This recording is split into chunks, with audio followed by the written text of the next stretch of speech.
Hey everybody, thanks for joining us here on 9 News Watch. We are going to get into the Colorado Avalanche for today, and you might know, if you're an Avs fan, you might know that the expansion draft takes place. In fact, the picks have already been submitted, but we will find out at 6 p.m. Mountain tonight who has been taken from the Avalanche and some of the big impacts they'll have. And by the way, we're joined here by Steve Staeger, 9 News anchor, of course, and Avalanche aficionado. Is that the safe title? Sure, yeah, fan.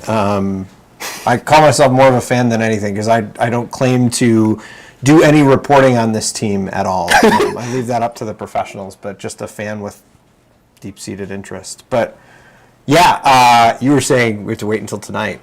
Go on Twitter if you're looking for the real results of this draft. I think there are a lot of spoilers out there right now. In fact, most of the hockey reporters I follow have basically broken down every pick for the Kraken tonight. For those of you who don't realize, Seattle Kraken, new team in the NHL, they are going to start this process of a franchise draft, which means every team except for the Vegas Golden Knights, we can talk about that at some other time, has to give up one player to the Kraken. And so basically this is kind of recess on a professional level. So this is, again, going to take place today. This new team, as you mentioned, the Seattle Kraken, coming in, sweet logo, by the way. Best team that the NHL has added in a long time. I mean, great logo. The arena looks great. It's in a city that actually likes hockey. I think, although I don't want to diss Vegas because Vegas turns into a hockey town in a way. And like Nashville turned into a hockey town. But it's pretty cool to see an actual place where hockey is played, and played by a lot of people. Get an NHL franchise, which is pretty cool. And to that, by the way, apparently the Kraken sold out all 4,000 tickets to watch the expansion draft at their stadium in like 5 minutes or something like that. Which is insane. Which is insane. So a really cool sign there. So obviously a lot of excitement about that. But in terms of the Avalanche specifically, you mentioned, you go on Twitter, you know what's happened. Spoiler alert, it looks like that Jonas Donskoy is... Hold on, we should do the Olympic-style warning here. If you're looking to watch the actual coverage of the franchise draft, I think it's ESPN, 6 o'clock tonight. Mountain. You'd have to miss Next with Kyle Clark, which we don't want you to do. So we're going to spoil it all for you anyway. There had been, like, the big story for the Avalanche through the course of this entire franchise draft was the news that was dropped on, I think, Sunday morning, broken maybe the night before by Mike Chambers of the Denver Post, that Gabriel Landeskog, the captain of this team, played here for 10 years, 10-year player, 9-year captain, I think, would not be protected by the Avs. Because the way the franchise draft works is you have every team can protect a certain amount of players. I think it's 10 players per team. It breaks down in different ways. And so the Colorado Avalanche protect the Nathan McKinnons of the world, the Cale Makars of the world, and Mikko Rantanens of the world. Pretty surprising not to see the third person on that line of the McKinnon, Landeskog, and Rantanen line, Gabe Landeskog, not protected. Now, Gabe is an unrestricted free agent at the end of this season. The Avs have been trying to negotiate with him, haven't been able to come up with a deal with him, and so Joe Sakic, in a way, rolled the dice here and said, we're not going to protect Gabe. Because if you think about it, as a GM, you've got a guy that you could protect and then still might not be on your team because you haven't come to a deal with him yet. So they chose not to protect Landeskog, which gave him the right to negotiate with the Kraken over the last few days. If the reporting that we're seeing on Twitter right now is correct, from Ryan S. Clark, who I trust, beat reporter for the Avs for years for The Athletic, now the beat reporter for the Seattle Kraken, reporting that the Kraken will take Jonas Donskoy in the franchise draft and not Gabriel Landeskog. So, which is a sigh of relief, I would say. In a way, it still means that Gabe Landeskog doesn't have a deal with the Avs right now.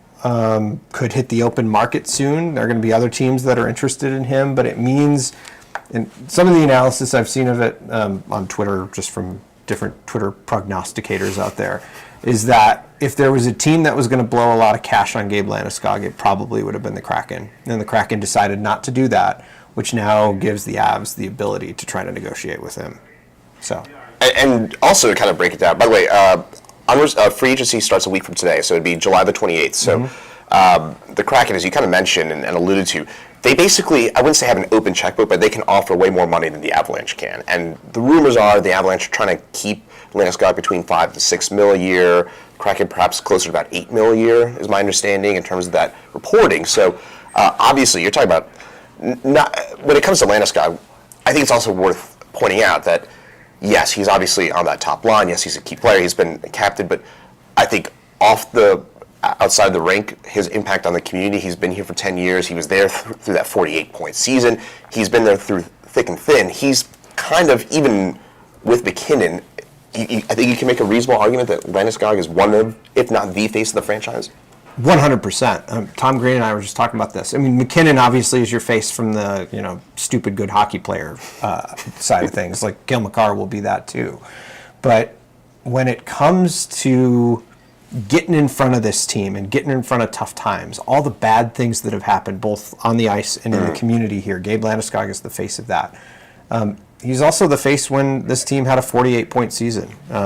He's always the one who gets in front of a microphone whenever it's a bad loss, when everybody else is in the locker room is ticked off. He's always willing to answer questions. He's always willing to talk through things. He's never said no to a question that I've seen anyone ask him. He's a solid community member. He cares about this place. Obviously, he's had 2 kids here since he and his wife have lived here. So he's a part of this community, and to see that gone would be incredibly difficult, and I think more difficult than some people think. He's not the best player on the team. He's not the Mikko Rantanen, the Nathan McKinnon, but he is one of the best players on the team. And he's a playmaker to those 2 guys, and that line gels so well. If they lose that, I think there are a lot of fans that are pretty nervous about what happens next and what goes on in that locker room. He's been the captain of this team for so many years. He's been the glue that has held that locker room together through tough times. You gotta hope that Joe's in the background. Joe Sakic isn't the GM of the Colorado Avalanche, former player, is in the background trying to figure something out. So that's more the emotional angle. What about... Which is what you're going to get from me. That's basically, yeah. Is there... Okay, I mean, by the way, one of the more surprising things, I still can't believe that Gabe Landeskog's still just 28, which is stunning. I think he was named captain when he was 19. Mm-hmm. He was one of the youngest captains, I think, in the NHL history. I wouldn't be surprised. But yeah, he was very young when he was the captain, and he's matured into that role. Mm-hmm. I mean, to be very honest, I didn't follow this team in the early years, but to see where he is now, you'd think he's a lot older than he is. 28 years old? Like, the guy looks like he's like 35. And I was thinking, when I was preparing for this, I was thinking, it was like, well, maybe he's 33, 34. There's a case to be made that, okay, he's on the wrong side of age, and maybe you let him go because you don't want to pay him that kind of almost emotion-driven cash. But in this case, there's still a case to be made that he's going to be probably as productive as he has been, especially playing with Rantanen and McKinnon for years to come. Well, and I have a hard time figuring out if you want to be a competitive team, and everybody thought last year was going to be their year, and then they had this terrible situation in the playoffs where they just fell apart against the Vegas Golden Knights and couldn't play them. But if you want to be a team that competes for the Stanley Cup, I have a hard time. You have all these stars, and they're fantastic stars, but I have a hard time seeing how you do that without a guy like Gabe Landeskog in the locker room to keep those personalities in check. You've got a lot, like Nate McKinnon. He could be a cocky player if he wanted to be because he's really good at hockey. But I feel like you need somebody who's going to lead that squad, and I don't know if that's the McKinnons and the Rantanens of the world. Like, they both have big voices in that room, but I think Landeskog has the biggest. And I think that's going to be key to getting them through it.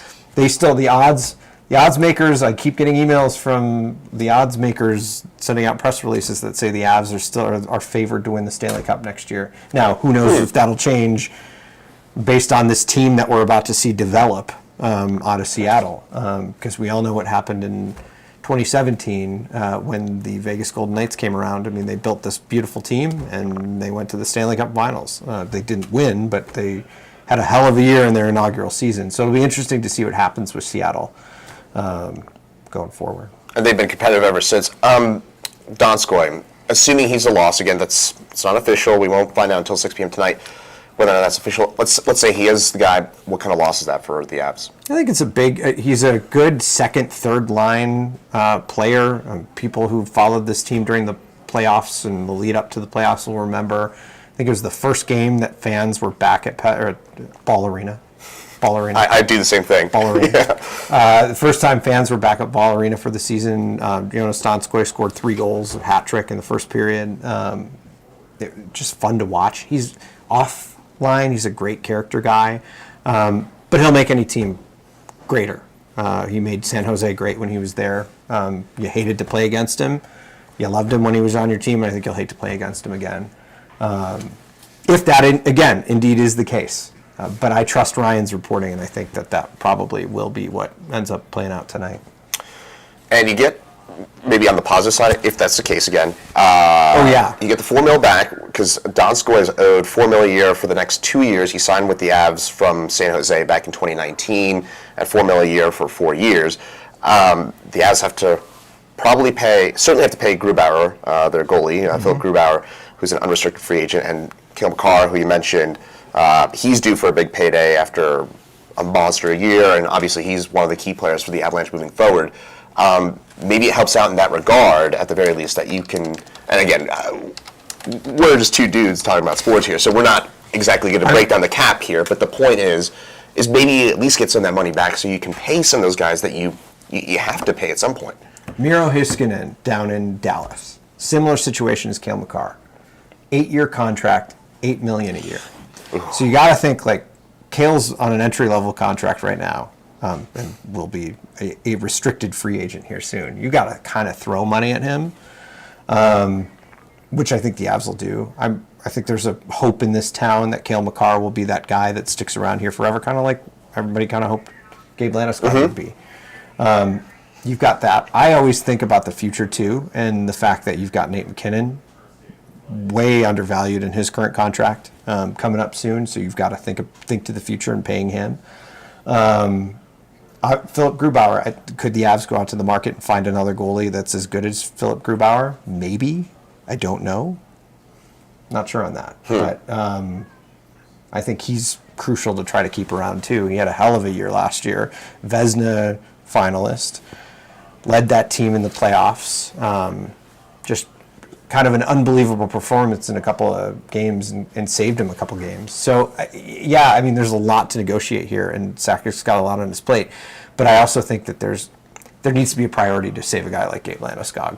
And I don't know. I mean, you mentioned Paul Klee in the Denver Gazette basically arguing that maybe he's just done. Because he's made some comments in the media where he's like, I think this deal should have been done a long time ago and not waited till the end, till the very last minute. Maybe he is. Is that enough to make a guy feel disrespected by this hometown team where he's been the fixture of a squad for 10 years? Through thick and thin. Yeah, I don't know. I hope not. But time will tell. One other thing that Paul Klee brought up as well, which was interesting, is that the way Joe Sakic and before him Pierre Lacroix conducted their business was always on the quiet side.